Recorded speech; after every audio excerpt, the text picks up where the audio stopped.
Welcome बच्चों। आज geography में हम लोग पढ़ेंगे चैप्टर नंबर 4 में नेक्स्ट टॉपिक, और वो है स्ट्रक्चर ऑफ द एटमॉस्फेयर।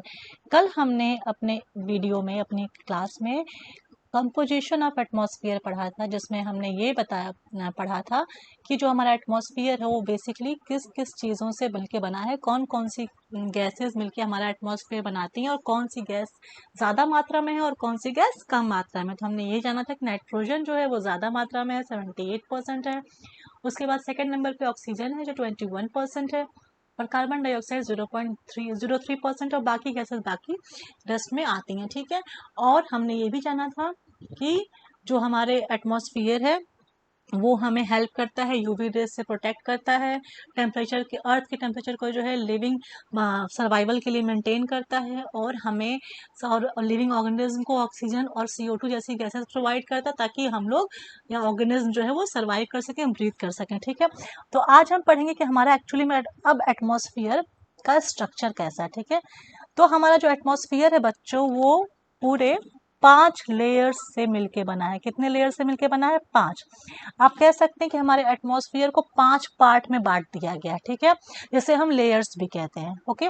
तो अगर हमारी ये अर्थ है, ठीक है, और ये अर्थ के ऊपर ये पेड़ है, ये बिल्डिंग है, यहाँ पे कार चल रही है, ये हमारी अर्थ है। ठीक है। और ये कार नदी बह रही है, यहाँ पहाड़ है, ठीक है, फिर यहाँ जंगल खूब सारे हैं, यहाँ डिजर्ट है ना, ये यहाँ पे ऊंट चल रहा है, यहाँ पे फिर पेड़ है, यहाँ फिर बिल्डिंग है, यहाँ फिर कार चल रही है। ये हमारी आपकी ये पूरी अर्थ है। ठीक है। अब अर्थ का जो ये सरफेस है ना, जिसके ऊपर ये सब हम लोग रहते हैं, या हमारी बिल्डिंग्स हैं, या हमारा रोड है, ये सरफेस कहलाता है अर्थ का। अब इस अर्थ के सरफेस से ऊपर, ठीक है ना, ये ऊपर ऐसे एक ब्लैंकेट है। क्या है? ब्लैंकेट है। ब्लैंकेट मतलब अर्थ को पूरा कवर की हुई है, सराउंड की हुई है। इसी ब्लैंकेट को हम क्या कहते हैं? एटमॉस्फेयर। अब ये जो पूरी ब्लैंकेट है ना, ये पूरी यहाँ से लेके यहाँ तक ये जो हमारा एटमॉस्फेयर है, क्या है ये? एटमॉस्फेयर। ठीक है। ये जो एटमॉस्फेयर है इसको हम सब ने जो है अपने पढ़ाई के लिए और उसके स्ट्रक्चर के हिसाब से 7 पार्ट्स में बांट दिया। ठीक है। कितने पार्ट्स में बांट दिया? 7। ठीक है। तो आप कह सकते हैं सबसे पहला पार्ट आपका ये हो गया, इतना मान लो। ठीक है। ये आपका पहला पार्ट हो गया, अर्थ के सरफेस से इतने ऊपर पे हमारा पहला पार्ट हो गया। अब इस अर्थ के सरफेस से थोड़ा सा और ऊपर जाएंगे तो हमारा दूसरा पार्ट हो गया। ठीक है। इसके ऊपर जाएंगे तो हमारा तीसरा पार्ट हो गया। इसके ऊपर जाएंगे तो हमारा चौथा पार्ट हो गया। ठीक है। इसके ऊपर जाएंगे तो हमारा चौथा पार्ट हो गया, और इसके बाद जो है देखिए 1 2 3 4 5। ठीक है। पूरे 5 पार्ट हो गए। तो हम कहते हैं कि जैसे जैसे हम अर्थ के सरफेस से ऊपर बढ़ते जाते हैं, ठीक है, ये सेकेंड पार्ट हो गया। ठीक है। उसके बाद हमारा थर्ड पार्ट हो गया, फिर हमारा फोर्थ हो गया, और लास्ट में हमारा फिफ्थ पार्ट हो गया। ठीक है। 5 लेयर्स हो गई। तो ये हमारे अर्थ से के सरफेस से ऊपर बढ़ते जाएंगे, और इस तरह से हमारी अर्थ के एटमॉस्फेयर को लेयर्स में डिवाइड कर दिया गया। ठीक है। अब जो हमारी अर्थ के जस्ट ऊपर, सबसे ऊपर, ठीक है, जो सराउंड करती है लेयर एटमॉस्फेयर की, जो सबसे पहली लेयर होती है वो कहलाती है ट्रोपोस्फियर। क्या कहलाती है बच्चों? ट्रोपोस्फियर। ठीक है। तो अब ये हमारी अर्थ है ना, अर्थ का सरफेस है जहाँ पे ये पेड़ वेड़ उगे हुए हैं। अब इसके ऊपर है ना, ये जो पूरी हवा हमारे ले रहे हैं, जो हम ये हवा ले रहे हैं ना, ये सब सांस सांस ले रहे हैं, ये सब किस में आती है? ट्रोपोस्फियर में। तो हम कह सकते हैं कि ट्रोपोस्फियर जो है वो सबसे पहली लेयर है, फर्स्ट लेयर है हमारे एटमॉस्फेयर की। ठीक है। सबसे पहली लेयर तो है ही, लेकिन सबसे इम्पॉर्टेंट लेयर भी है। ठीक है।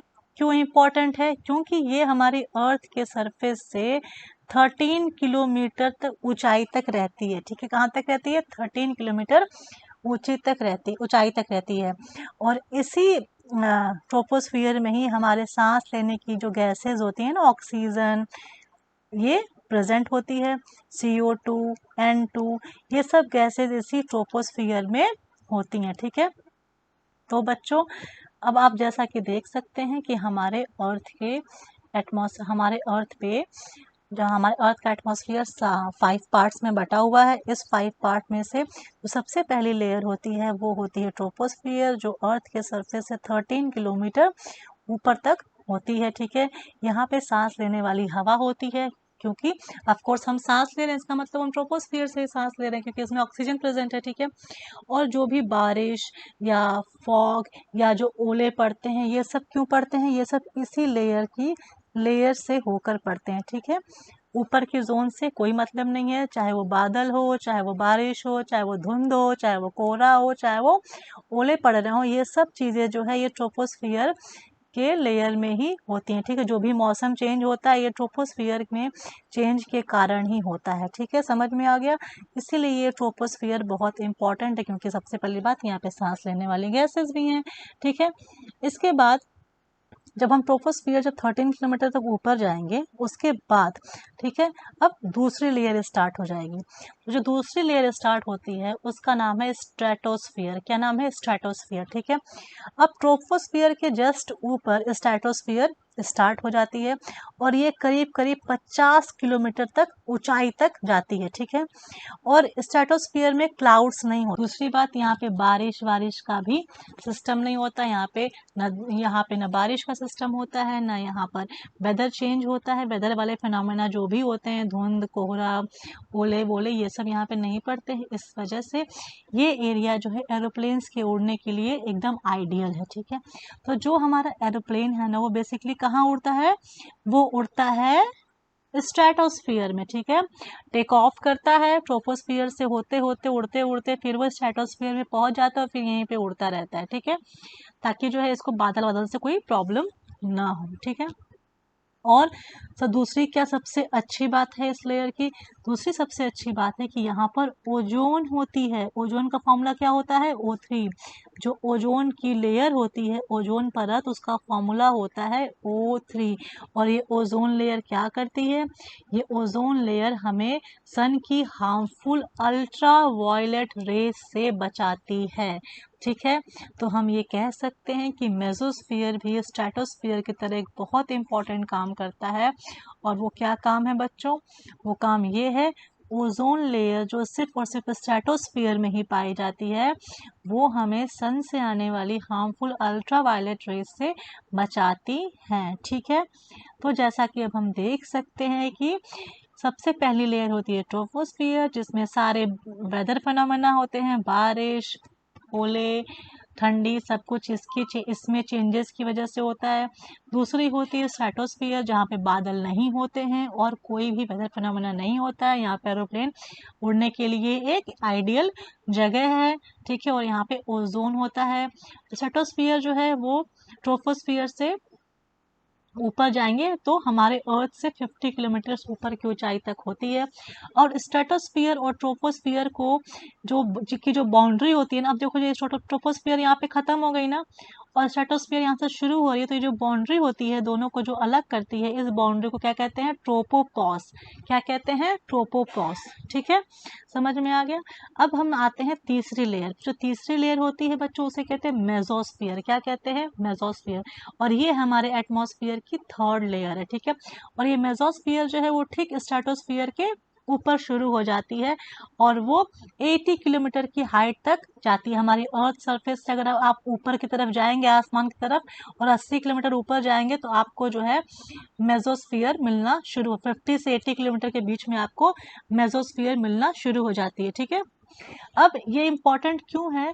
क्योंकि जो भी आप देखते हैं मेटेरॉइड्स आते हैं ना अर्थ के ऊपर, जब भी मेटेरॉइड्स आते हैं तो क्या होता है कि इसी लेयर में एंटर करने के बाद ये मेटेरॉइड्स बर्न हो जाते हैं। ठीक है, जल जाते हैं, इसी लेयर में आके सारे एस्टेरॉइड्स मेटेरॉइड्स बर्न हो जाते हैं। जो नेक्स्ट फोर्थ लेयर है वो है थर्मोस्फियर। ठीक है, नाम से ही लग रहा, थर्मोस मतलब जानते हैं ना, तो टेम्परेचर होता है, तो ये है थर्मोस्फियर। ठीक है, तो यहाँ पर क्या होता है कि इस थर्मोस्फियर में टेम्परेचर बहुत तेजी से बढ़ता है, क्योंकि यहाँ पे हाइट बहुत तेजी से, जैसे जैसे हाइट बढ़ती है यहाँ पे टेम्परेचर भी बढ़ता जाता है। ठीक है, तो अब जो बाउंड्री स्ट्रेटोस्फियर और मेसोस्फियर को सेपरेट करती है, उसे कहते हैं स्ट्रेटोपॉज। क्या कहते हैं? स्ट्रेटोपॉज। ये जो बाउंड्री है, जैसे कि स्ट्रेटोस्फीयर और ट्रोपोस्फीयर को सेपरेट करने वाली लाइन को कहते थे बाउंड्री को ट्रोपोपॉज, वैसे ही स्ट्रेटोस्फीयर और मेसोस्फीयर को सेपरेट करने वाली बाउंड्री को स्ट्रेटोपॉज कहते हैं। और ठीक वैसे ही मेसोस्फीयर और थर्मोस्फीयर को सेपरेट करने वाली बाउंड्री को मेसोपॉज कहते हैं। ओके, तो थर्मोस्फीयर में क्या होता है, यहाँ पे आयनोस्फीयर भी होता है, यहाँ पे आयंस प्रेजेंट होते हैं। क्या प्रेजेंट होते हैं? आयंस। और यहाँ पे टेम्परेचर जो है बहुत तेजी से बढ़ता है। ठीक है, ये हमारी अर्थ की सरफेस से 80 किलोमीटर से शुरू होती है और करीब 400 किलोमीटर तक फैली होती है। अगर हम ऊपर जाएं अर्थ के सरफेस से लेके वो आसमान में सीधे ऊपर बढ़ते जाएं तो हम 80 किलोमीटर से लेकर के 400 किलोमीटर तक मेसोस्फीयर को पाएंगे। और इसी लेयर से रेडियो का ट्रांसमिशन होता है। क्या होता है? रेडियो का ट्रांसमिशन।